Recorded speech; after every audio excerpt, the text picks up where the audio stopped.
My parents kicked me out at 17. So my older brother could move in with his girlfriend and baby. When your parents roll up to you on your freaking 17th birthday with that "we need to talk" energy, you know something's about to go sideways. But man, I never expected what came next. There I was, chilling in my bedroom in our little Austin suburb house, still wearing the stupid paper crown from the half-hearted Chili's dinner they'd taken me to. My dad cleared his throat in that way he always did before dropping something heavy, and my mom had that weird smile plastered on her face, the one that screams, "I'm trying to act like this is totally normal." "Honey," she started, fiddling with her Target bracelet. "We've been thinking about the future, and with Cody and Jess having little Emma now." I just sat there on my bed, my Xbox controller still warm in my hands, as they explained how my older brother, golden boy Cody with his perfect sales job and his perfect girlfriend, needed my room because they were moving back in. Apparently, their apartment rent had gone up, and they couldn't swing it with the baby expenses. But where am I supposed to go? I remember asking, my voice cracking like I was 13 again instead of turning 17. Dad leaned against my doorframe, arms crossed, over his Longhorns t-shirt. "We talked to your Aunt Melanie, and she's happy to have you stay with her until you graduate. It's only for a year, and then you'll be off to college anyway." The way they said it, like they were doing me some kind of favor, like I was getting kicked to the curb for my birthday present, and I should be grateful for it. "We'll still cover your expenses until you're 18, Mom added quickly, like that made it all better. "Your cell phone, school stuff, everything stays the same. You just can't live here anymore." That night, I didn't sleep a wink. I just lay there staring at my NASA poster, the one I'd had since I was 9, wondering how you pack up your whole life when your parents decide you're the expendable kid. 2 days later, I was stuffing my clothes into trash bags while Mom supervised, telling me to only take what I really needed since Aunt Melanie's place was smaller. Dad was loading up the Nissan, checking his watch every 5 minutes like he had somewhere better to be. "Your brother's bringing the baby over tonight," Mom said, all excited. "We're setting up the crib by the window. Emma will love all the natural light in here." I didn't answer, just kept shoving my stuff into bags, wondering if they'd even notice if I slipped my Xbox into the pile. Spoiler alert, they did. Dad said it would have to stay in the living room for everyone to use. The drive to Aunt Melanie's was 40 minutes of the most awkward silence in human history. Mom kept trying to make it sound like an adventure. "You always liked visiting Melanie, and her neighborhood has that nice park." Dad just drove, occasionally throwing out gems like, "This is part of growing up, son." When we pulled up to Aunt Melanie's little blue house, she was waiting on the porch with that look, you know the one, like she felt sorry for me but was trying not to show it. She hugged me tight, smelling like cinnamon and coffee. "I got the guest room all set up for you, sweetie," she whispered. "Update. Y'all, I can't believe how many of you have responded to my story. Your support means everything right now. It's been 3 days at Aunt Melanie's, and I'm still processing everything. My parents haven't even texted to check if I'm okay. I thought they'd at least pretend to miss me, you know? The question that keeps me up at night, was I ever really part of their family, or just someone taking up space until they needed it for something else?" The truth came out that night after my parents left. Aunt Melanie made her famous mac and cheese, the kind with the Ritz crackers on top, not the basic stuff, and we sat at her little kitchen table with the chipped yellow paint. "So," she said, pouring me some cherry Coke. "Want to tell me what's really going on?" I shrugged, pushing noodles around my plate. "They need the space for Cody and the baby." She put her fork down, eyes narrowing. "That's what they told me too. They said you were excited about staying here, that you suggested it." The mac and cheese turned to cement in my stomach. "They said what?" "They told me you wanted more independence before college," she said, her voice getting that edge to it. "Said you were feeling crowded at home and thought staying with me would be good practice for living on your own." I couldn't even speak. The lies just kept piling up. Aunt Melanie's face got all red, the way it does when she's mad. Those lying... I knew something was off. A mother doesn't just ship her kid off unless something's wrong. She grabbed her phone, right there at the dinner table, and FaceTimed my dad. I tried to stop her. Honestly, I was scared of making things worse, but Aunt Mel was on a mission. "David," she snapped when my dad's confused face appeared on screen. "You want to explain to me why your son didn't know anything about this plan he supposedly came up with?" The look on Dad's face, priceless, like he'd been caught with his hand in the cookie jar. "Mel, this isn't a good time. We're setting up the nursery." "The nursery? You mean your son's bedroom?" Her voice got louder. "The one you kicked him out of on his birthday?" I could hear Mom in the background asking what was going on. Dad's face got all pinched, and he lowered his voice. "We did what we had to do. Cody needs our help right now." "And your other son doesn't?" Aunt Melanie was practically shouting now. "He's 17, David. He's still a child." Dad's face hardened. "We're paying his expenses. We're not abandoning him." "No, you're just making him homeless on his birthday. Father of the Year material right there." She hung up before he could respond, her hands shaking. Then she looked at me, and her face just softened. "Sweetie," she said, reaching across the table to grab my hand. "You can stay here as long as you need. Not because they want you to, but because I want you to. Got it?" That was the first time since this whole mess started that I felt like someone actually wanted me around.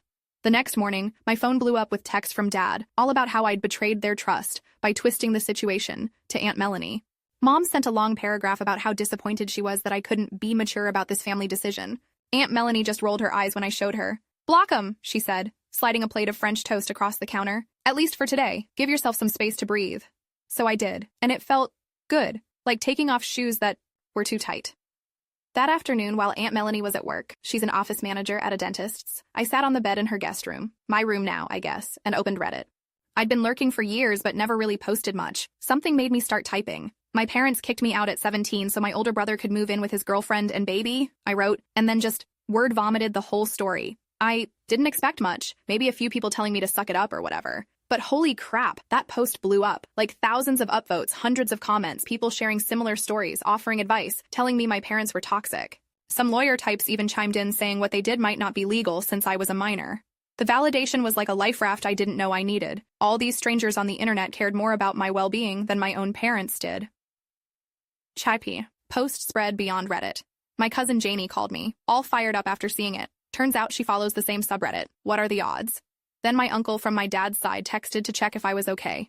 Even my chemistry teacher pulled me aside after class to ask if I needed to talk to the school counselor. That's when the real drama started.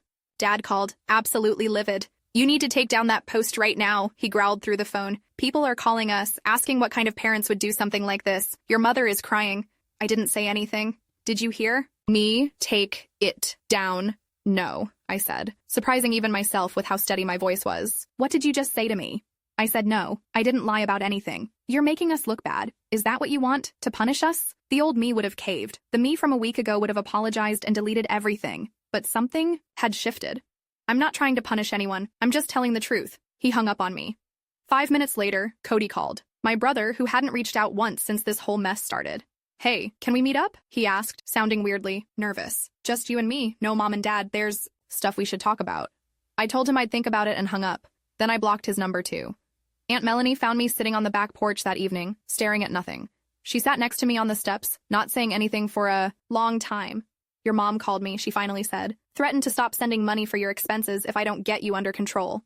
My stomach dropped. "I'm sorry. I didn't mean to cause problems for you," she snorted. "Please, I've been dealing with your mother's drama since we shared a bedroom with those boy band posters. Don't worry about me." She bumped my shoulder with hers. I told her she could keep her money. "I've got you covered. You don't have to." "I know I don't have to. I want to." She looked me straight in the eye. "Family doesn't throw family away when it gets inconvenient. Your parents seem to have forgotten that."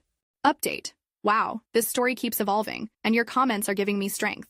Mom and Dad showed up at my school today, causing a scene in the parking lot. They're suddenly desperate to talk things through, but I'm seeing right through it. Now, here's the twist. Turns out Grandpa saw my Reddit post. My cousin showed him, and he is furious with my parents. He's threatening to change his will. So now I have to ask myself, are they trying to fix things because they love me, or because they're about to lose their inheritance?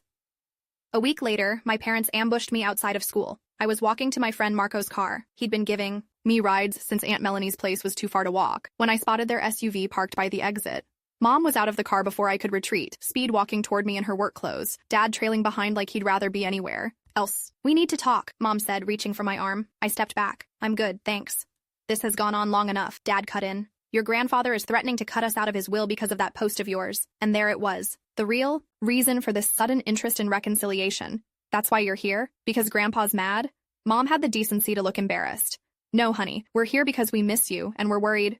"Be honest with her, Janet," Dad interrupted. "This is serious. Your grandfather is talking about changing his estate planning because of how this looks." Mom shot him a look that could curdle milk. "David? Not here."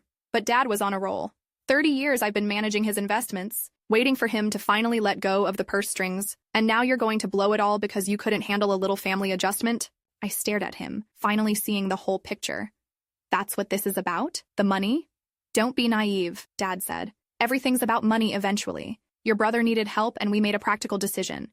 By throwing me out? By prioritizing?" He corrected, like we were discussing a business strategy. "Your brother has a baby now. He needs support. You were going to leave for college next year anyway." "David," Mom hissed, "you're making it worse." I looked between them, these people, who were supposed to love me unconditionally. "Did either of you ever think about what I needed?" They didn't answer. They didn't have to. "My ride's waiting," I said, gesturing to where Marco was watching from his beat-up Civic. "Tell Grandpa I said hi." I walked away, my legs shaking but my head high. For the first time, I didn't feel like the problem. I felt like I was escaping one. That night, I got a text from an unknown number. It was Cody, reaching out from his girlfriend's phone. Can we meet tomorrow? Just us, please. I stared at the message for a long time before showing it to Aunt Melanie. Up to you, kiddo, she said, but sometimes brothers can surprise you.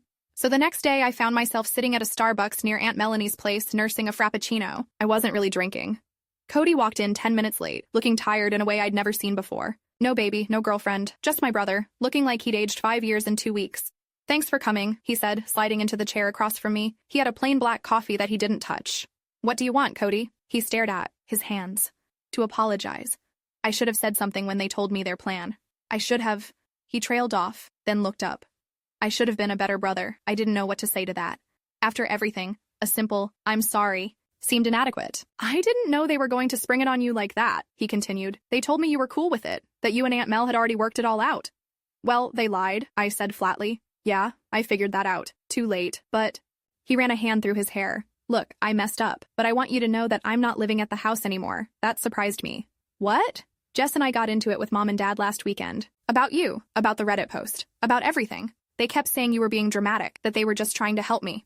He shook his head. But I know what it's like to be the odd one out in that family. I wasn't always the golden child, you know.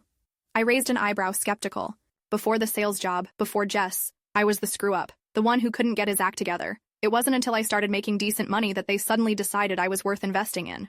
It was hard to imagine Cody as anything but the perfect son. So what happened? I told them they were wrong, that what they did to you was messed up, and I might have mentioned that I showed your Reddit post to Grandpa. My jaw dropped. You what? He actually smiled a little. Yeah, the old man was already suspicious when Mom and Dad told him you'd decided to live with Aunt Mel. Said it didn't sound like you, so I showed him what really happened. And that's why they're freaking out about the will. Cody nodded. Grandpa's always been big on family loyalty. Turns out kicking your kid out doesn't exactly qualify. We sat in silence for a moment, the weight of everything settling between us.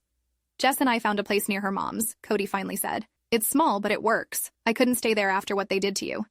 You didn't have to do that, I said quietly. Yeah, I did. He looked me straight in the eye. You're my little sister. I should have had your back from the beginning. He slid a card across the table, one of those Visa gift cards. It's not much, but it might help with some expenses. I pushed it back. Keep it for Emma. At least let me help with... Aunt Melanie's got me covered, I said. But thanks. As we were leaving, he hesitated by the door. Can we stay in touch? Maybe you could meet Emma properly sometime? I thought about it. Yeah, I said finally. I'd like that. Update. It's been 2 months since my last update, and I'm still blown away by all your support. Living with Aunt Melanie has been healing in ways I never expected. My grandpa came through in a big way. He's helped set up a trust for my college, expenses that my parents can't touch. Speaking of them, well, that's the question I'm wrestling with now. Do I give them another chance? They're suddenly wanting family therapy now that they've realized I'm not coming back.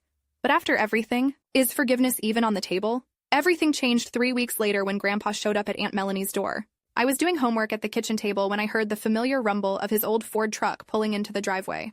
Grandpa Jackson was my dad's father, a retired oil executive who'd never quite warmed to the idea of retirement. He walked into Aunt Melanie's house like he owned it, still tall and imposing at 76, his white hair perfectly combed. There's my girl, he said, pulling me into a hug that smelled like Old Spice and peppermint. About time we had a proper talk. We sat on Aunt Melanie's porch with glasses of sweet tea, watching the neighbor's cat stalk something in the bushes. Your daddy always was hard-headed, Grandpa said after a while. Gets it from his mama, God rest her soul. But I never thought he'd pull something like this. I stared at my glass. They wanted to help Cody. By throwing you to the wolves? Grandpa snorted. That ain't help, that's favoritism, plain and simple. He took a long sip of his tea. I made your father an offer. Either he transfers guardianship to Melanie and keeps half his inheritance, or he takes you back home and keeps it all. My head snapped up. You did what? Grandpa looked entirely unapologetic. Told him he had 2 days to decide. That's not fair, I said, surprising myself by defending the parents who'd kicked me out. You're making them choose between me and money. No, darlin', Grandpa said gently. I'm making them face the choice they already made. Question is, what'll they do when there's actual consequences?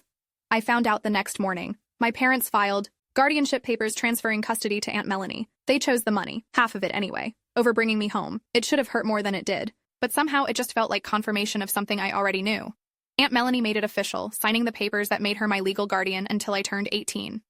Their loss, she said simply. Cody and Jess brought little Emma over. That weekend, she was chubby and perfect, with Cody's eyes and Jess's dimples. We sat in Aunt Melanie's backyard, drinking lemonade while Emma napped in her portable crib. They're not talking to me either now, Cody said, watching his daughter sleep. They say I betrayed the family. Maybe we're starting our own family, I suggested. Jess smiled at that. One that actually has each other's backs. Aunt Melanie's house became home in a way my parents' house never had been. She let me decorate my room however I wanted, galaxy theme, OBVs, and she never complained when my friends came over. For my 18th birthday, she and Grandpa went in together on a used Toyota. Nothing fancy, but it was mine. As for my parents, they disappeared from my life almost completely. Mom sent a birthday card with a Target gift card inside. Dad occasionally liked my Instagram posts but never commented. It was like they'd decided that since they couldn't have me on their terms, they wouldn't have me at all. Grandpa set up a college fund directly in my name, one they couldn't touch. Your education's too important to get tangled up in all this mess, he'd said. I finished my senior year with straight A's. Got accepted to UT Austin with a partial scholarship. Aunt Melanie cried when I showed her the acceptance letter. I always knew you were going places, she said, squeezing me tight.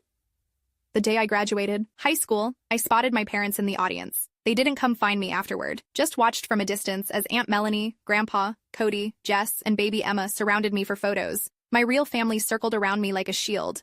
Sometimes, I think about that Reddit post that started it all, about how speaking my truth changed everything. I wonder what would have happened if I'd just kept quiet, if I'd accepted being the family afterthought. But then I look around at the life I have now, a real support system, people who choose me every day. And I know I wouldn't change a thing. The family outcast? That was me, for sure. But it turns out being cast out was the beginning of finding where I truly belonged. What's my life like now? Pretty damn good, actually. Like finding the exit after wandering through the wrong house all your life. Sometimes the family you were born into isn't the family you're meant to have. And that's not just okay. Sometimes it's exactly the way things should be.